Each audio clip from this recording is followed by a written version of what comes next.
Hi friend, सबको मोर जुहार।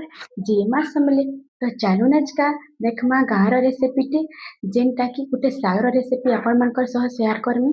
और इस शाग के नाम है गध शाग ही कहसुँ। आपण माने काना कहसुँ श्योर कमेंट रे बताबे। और इस शाग ना प्राय गाँव रे इजिली मिली जैसी और जेन कि बेसी पनीपरिया चाष हेसी सेन ही शागटा बेसी करी हेसी। और आपण माने इस शाग के ना बाहर किणी कर ही खेसन।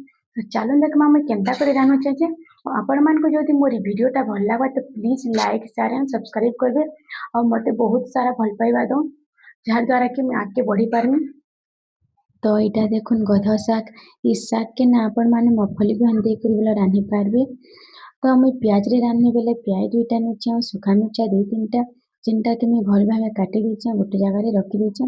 तो फास्ट कढ़ी बसई देमी और कढ़ी रे पेन टिके दे देमी क्या जे कि शाग के आमे भापे सिझेई देमा। तो शाग दे सारला परे नून टिके दे देली और भल से लहेटे देली क्या जे कि शागटा भल से सिझी जीवा। तो सिझी गला परे मुई गोटे जगह रे रखी देली। देखुन गोटे जगह रे रखी देछे। तारपरे फिर कढ़ी बसई देमा और कढ़ी रे तेल दे देली और तेल गरम होला परे मुई प्याज के लगे देली। जस्ट प्याज टिके भाजी होला कि मिर्चा के दे देली और मिर्चा और प्याज के भल से भाजी देली। देखुन भाजी गला तारपरे मुई शाग के लगे देली और शाग संगे प्याज के भल से भाजी देली। तो रेडी ही गला हमर गध शाग।